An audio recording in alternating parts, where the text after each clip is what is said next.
আজকে বলবো সিংহ রাশি ও লগ্নের জাতক জাতিকাদের 2024 আগস্ট মাস কেমন যাবে। আমার চ্যানেলটিকে যারা সাবস্ক্রাইব করেছেন এবং নিয়মিত আমার চ্যানেলটিকে দেখেন তাদেরকে ধন্যবাদ জানাই। এই রাশিফলটি সারা পৃথিবীর সিংহ লগ্ন ও রাশির জাতক জাতিকাদের জন্য প্রযোজ্য। এটা কারুর পার্সোনাল বার্থ চার্ট নয়। আর আপনারা যদি পার্সোনাল বার্থ চার্ট দেখাতে চান তাহলে আমার সঙ্গে যোগাযোগ করতে পারেন। যারা আমার চ্যানেলে নতুন তারা আমার চ্যানেলটিকে অতি অবশ্যই সাবস্ক্রাইব করে দেবেন আর বেল আইকনটিকে প্রেস করে দেবেন, যাতে আগামী দিনে নতুন ভিডিও ছাড়লে প্রথম নোটিফিকেশানটি আপনার কাছে পৌঁছে যায়। প্রথমে বলি সিংহ রাশি ও লগ্নের জাতক জাতিকাদের শরীর ও স্বাস্থ্য কেমন যাবে।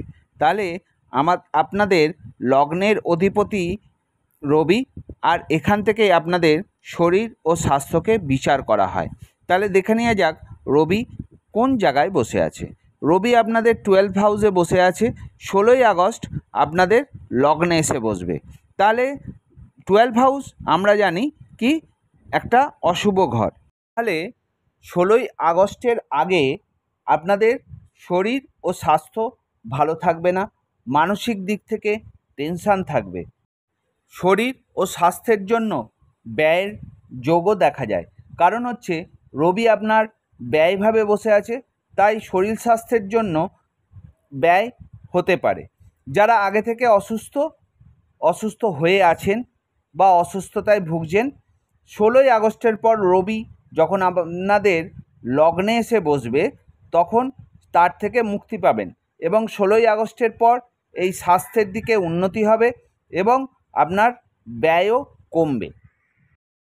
আপনাদের 2nd হাউসের অধিপতি বুধ, আবার 11th হাউসের অধিপতি বুধ। তাহলে 2nd হাউসের থেকে আমরা কি বিচার করি? 2nd হাউস থেকে বিচার করি অর্থ, পরিবার।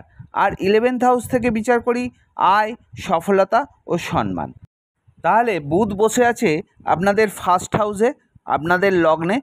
7ই আগস্ট বুধ নিজের জায়গায় মানে আপনাদের 2nd হাউসে চলে আসবে তার নিজ ঘরে।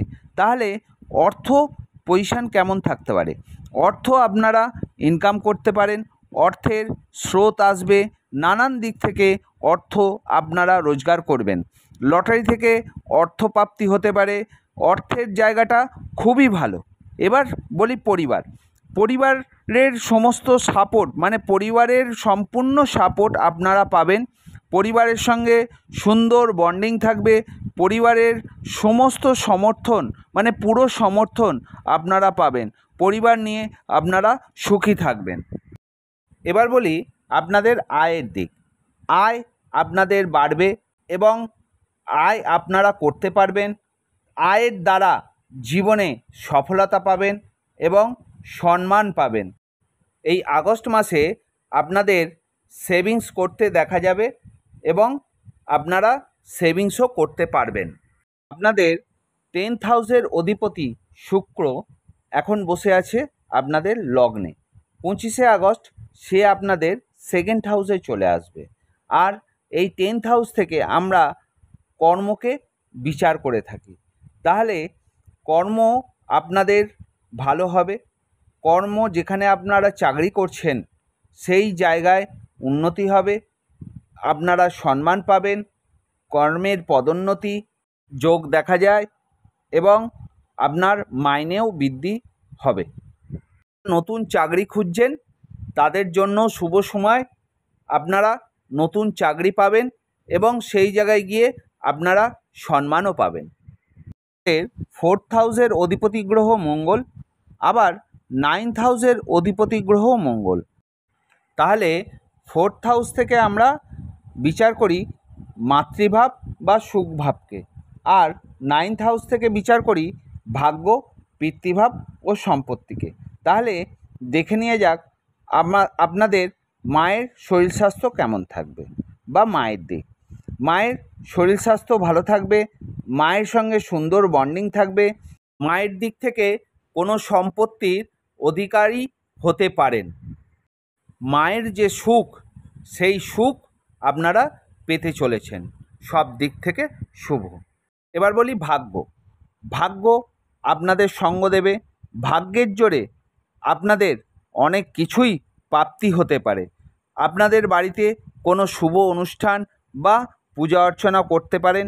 এই সময় আপনি কোনো জায়গায় ভ্রমণে যেতে পারেন। এবার বলি আপনার পিতৃভাব বা পিতার দিক।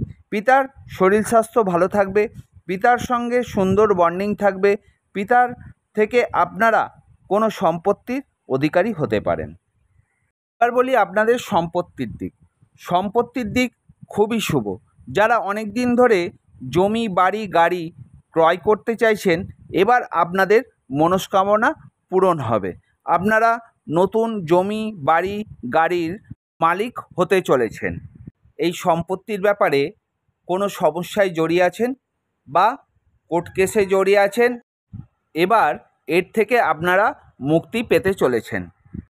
আপনাদের পঞ্চম ভাবের অধিপতি গ্রহ বৃহস্পতি, আর এই পঞ্চম ভাব থেকে আপনাদের প্রেম বিদ্যা ও সন্তানের দিক বিচার করা হয়। আর এই বৃহস্পতি বসে আছে আপনাদের 10th হাউসে। তাহলে দেখে নেওয়া যাক বিদ্যার দিক। যারা বিদ্যার্থী তাদের জন্য খুব শুভ সময়। যারা চাকরির পরীক্ষা দিচ্ছেন তাদের জন্য খুব শুভ সময়। আর যারা কোনো জায়গায় অ্যাডমিশান নিতে চাইছেন বা কোনো জায়গায় ভর্তি হতে চাইছেন তাদের জন্য শুভ সময়। আপনারা নির্দ্বিধায় যেখানে খুশি অ্যাডমিশান নিতে পারেন। যারা উচ্চ বিদ্যার জন্য প্রচেষ্টা করছেন তাদের ক্ষেত্রেও কোনো অসুবিধার যোগ নেই। এবার বলি আপনাদের প্রেমের দিক। যারা প্রেমে আবদ্ধ আছেন সুন্দর সময়, এবং এই প্রেম আপনাদের বিবাহ পর্যন্ত গড়াতে পারে। যারা নতুন প্রেমে আবদ্ধ হতে চাইছেন সুন্দর সময়, আপনারা প্রেমে সাকসেস পাবেন। এবার বলি আপনাদের সন্তানের দিক। সন্তানের শরীর স্বাস্থ্য ভালো থাকবে। আর যারা সন্তান নিতে চাইছেন খুবই শুভ সময়। আপনারা আপনাদের সন্তান প্রাপ্তি হবে এবং মনের কামনা বা মনের ইচ্ছা পূরণ হবে। 7th হাউস থেকে আপনাদের বিচার করা হয় বিবাহ বিবাহিত জীবন বা ব্যবসার দিক। আর এই 7th হাউসের অধিপতি গ্রহ হচ্ছে শনি, কিন্তু শনি এখন বক্রী অবস্থায় আছে। তাহলে কেমন যাবে আপনাদের বিবাহিত জীবন? বিবাহিত জীবনে মাঝে মধ্যেই একটা মনোমালিন্যের যোগ দেখা যায় এবং আপনাদের মধ্যে বন্ডিং ঠিক থাকবে না। তাই যা কিছু করবেন আলোচনা করে করুন, তার ফলে আপনাদের সম্পর্ক কিছুটা হলেও ঠিক থাকবে। যারা বিবাহ করতে চাইছেন তাদের জন্য বলবো, শনিদেব যতদিন বক্রী আছেন ততদিন বিবাহ না করাই ভালো। কারণ বিবাহ করিলে সেই স্বামী স্ত্রীর মধ্যে মনোমালিন্যের যোগ সৃষ্টি হবে এবং নতুন যে বিবাহ করবেন, নতুন বিবাহ তো, তাই বিচ্ছেদের সম্মুখীনও হয়ে যেতে পারেন। এবার বলি ব্যবসা। আপনাদের ব্যবসা যেমন চলছে তেমনিই চলবে। ব্যবসার কোনো উন্নতির যোগ নেই। তবে ব্যবসায় নতুন করে কোনো ইনভেস্ট করবেন না, তাতে অর্থহানির যোগ দেখা যায়। নতুন যারা বিজনেস করতে চাইছেন, শনিদেব যতদিন বক্রী আছেন ততদিন নতুন ব্যবসা না করাই ভালো। ভালো লাগলে অতি অবশ্যই চ্যানেলটিকে সাবস্ক্রাইব করে দেবেন। আর সবশেষে বলি, ভালো থাকবেন, সুস্থ থাকবেন, সাবধানে থাকবেন।